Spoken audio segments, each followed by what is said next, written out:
Good morning everyone. তোমরা আসলে অনেকেই আমার কাছে ঢাকা বিশ্ববিদ্যালয়ে সি ইউনিট বা গ ইউনিটের ভর্তি প্রিপারেশন রিলেটেড বিভিন্ন ধরনের কোশ্চেন করে থাকো। আর আমিও আমার এই চ্যানেলের মাধ্যমে আসলে তোমাদের সেই কোশ্চেনগুলো বা কীভাবে পড়লে আসলে তোমাদের জন্য হেল্পফুল হবে সেরকম ভিডিও দেওয়ার চেষ্টা করি। তো যারা এই বছর সি ইউনিটি এক্সাম দিবে তারা পুরো ভিডিওটি দেখবে, অ্যান্ড পুরো ভিডিওটি যদি তোমরা দেখো তাহলে একটা প্রপার গাইডলাইন পেয়ে যাবে সি ইউনিটি আসলে কীভাবে প্রিপারেশন নিতে হয়, কীভাবে পড়তে হবে, কীভাবে কী করলে আসলে তোমার চান্স হবে। এই ভিডিওতে আমি আসলে পুরো ব্যাপারটাকে তোমাদের ক্লিয়ার করে দেওয়ার চেষ্টা করব। তো সি ইউনিটে সাবজেক্ট থাকে মূলত আমাদের 5টা। কী কী? বাংলা, ইংরেজি, অ্যাকাউন্টিং, ম্যানেজমেন্ট, আরেকটা হচ্ছে অপশনাল, সেটা তুমি মার্কেটিং দেখাতে পারো অথবা ফাইন্যান্স দেখাতে পারো। তোমার হাতে 2টি অপশন আছে, যে কোনো একটা তুমি নিতে পারো। তো যারা যেটাতে এক্সপার্ট তারা সেটাই করবা, বাট আমার ক্ষেত্রে পার্সোনাল রেকমেন্ড থাকবে মার্কেটিং দেখানো। বাট 2টা সাবজেক্ট থেকে আসলে ভালো করা সম্ভব। তোমার যেটা ভালো মনে হয় তুমি সেটা থেকেই করবা। তো এখানে শুরুতেই কোশ্চেন প্যাটার্ন হচ্ছে 60 মার্ক।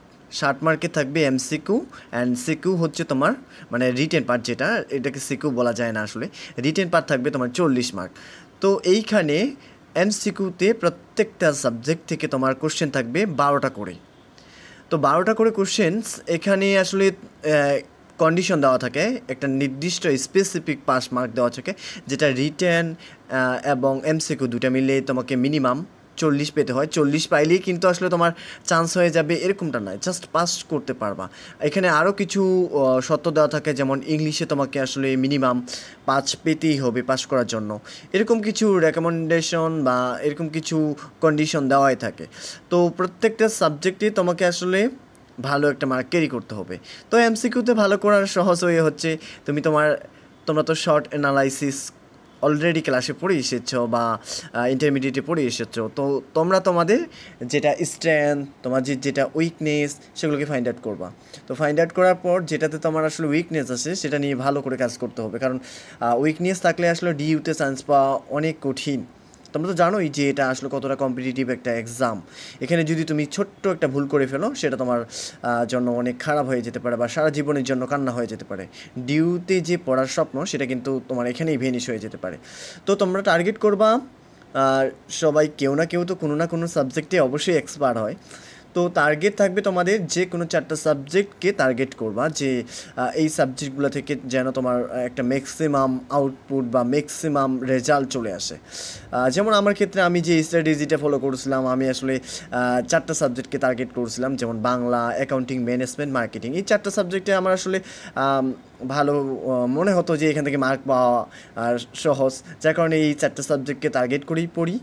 অ্যান্ড আমি আসলে ওইভাবেই স্ট্র্যাটেজি ফলো করি আমি আসলে ডিইউতে বর্তমানে আসছি। তো তোমরা চাইলে এরকম কয়েকটা সাবজেক্টকে টার্গেট করবা, অ্যান্ড যেই সাবজেক্টগুলো থেকে ম্যাক্সিমাম একটা রেজাল্ট নিয়ে আসবে। আর এখানে কিন্তু ইংলিশ সবচেয়ে ইম্পর্টেন্ট। বেশিরভাগ স্টুডেন্ট ফেল যায় হচ্ছে ইংলিশে, তো ইংলিশের দিকে একটু বেশি ফোকাস করবা। না হলে কিন্তু তোমার যদি ইংলিশে আসলে ফেল চলে আসে বা যে কোনো একটা কন্ডিশন তোমার যদি আসলে ম্যাচ না করে, তাহলে কিন্তু তোমাকে আসলে ফেল হিসেবে গণ্য করবে। সো এটা আরও সবচেয়ে বেশি দুঃখজনক। তো তোমরা যারা এবছর প্রিপারেশন নিচ্ছ তারা এই বিষয়গুলো মাথায় রাখবা। আর অনেকেই কোশ্চেন করছিল যে শুধু কি কোশ্চেন ব্যাংক সলভ করলেই কি হবে? না ভাই, এখানে কোশ্চেন ব্যাংক সলভ করলেই হয় না। কোশ্চেন ব্যাংক সলভ করে জাস্ট তুমি একটা আইডিয়া পাবা যে এখানে কেমন টাইপের কোশ্চেন হয়, বাট প্রত্যেকবার যে সিমিলার টাইপের কোশ্চেন হবে এরকমটা খুব কমই হয়। কিছু স্পেসিফিক টপিক আছে, সেগুলো তুমি আসলে যদি কোশ্চেন ব্যাংকটা দেখো যে যেই জায়গাটা থেকে বারবার কোশ্চেন আসছে সেটা তোমাকে ভালো করেই শেষ করতে হবে। পুরো বই সম্পর্কে তো আইডিয়া থাকতেই হবে। আর কোশ্চেন ব্যাংকস থেকে জাস্ট তুমি ফাইন্ড আউট করবা যে কোন টাইপের কোশ্চেনগুলো বেশি বেশি করে। আর এখানে কোশ্চেন রিপিটের যে ব্যাপারটা সেটা কিন্তু খুবই কম হয়ে যায় বা হয় না বললেই চলে। সো যারা ভাবতেছো যে জাস্ট কোশ্চেন ব্যাংক করে প্র্যাকটিস করেই চলে আসবা, তাদের জন্য এটা একটা ব্যাড নিউজ। অনেকে হয়তো তোমাকে বলতে পারে যে এগুলো পড়লেই কমন পড়ে, এগুলো পড়লেই কমন পড়ে। তাদেরকে বিশ্বাস না করাটাই বেটার, কারণ দিন শেষে তাদের আসলে কোনো কিছু এখানে হয় না বা থাকেও না। তো তুমি নিজেই বুঝতে পারবা, তুমি যখন কোশ্চেন ব্যাংক নিয়ে স্টাডি করবা, দেখবা যে এখানে আসলে ডিউতে কোশ্চেন কেমন হয়, তাহলে তোমার একটা প্রপার আইডিয়া চলে আসবে আশা করি। কোশ্চেন ব্যাংক পরেই হচ্ছে মূলত একটা আইডিয়া নেওয়ার জন্য যে প্রিভিয়াস ইয়ার বা কেমন টাইপের কোশ্চেন হতে পারে। তো এই বিষয়গুলো তোমরা যদি মাথায় রাখো এবং পড়াশোনা করবা ডেইলি বেসিসে তোমাদের টার্গেট ফিক্সড করে, অনেকে আছে না যে ঘন্টা হিসেবে বই পড়ে, বাট ঘন্টা হিসেবে বই পড়াটা এতটা ইফেক্টিভ না। তুমি যদি আসলে তোমার একটা স্পেসিফিক টপিক বা একটা সাবজেক্ট নিয়ে পড়াশোনা করো, সেটা কিন্তু বেশি ইফেক্টিভ হবে। তোমাদের সকলের জন্য শুভকামনা থাকবে। আর যদি অ্যাডমিশন রিলেটেড কোনো কোশ্চেন থাকে, জানার কোনো দরকার বা প্রয়োজন মনে করো, তাহলে অবশ্যই কমেন্টে জানাবা। আমি তোমাদের কমেন্টে অবশ্যই রিপ্লাই দেওয়া বা দেখার চেষ্টা করব। তো তোমাদের সকলের জন্য শুভকামনা থাকলো। দেখা হবে অন্য কোনো দিন। আজকের জন্য গুড বাই।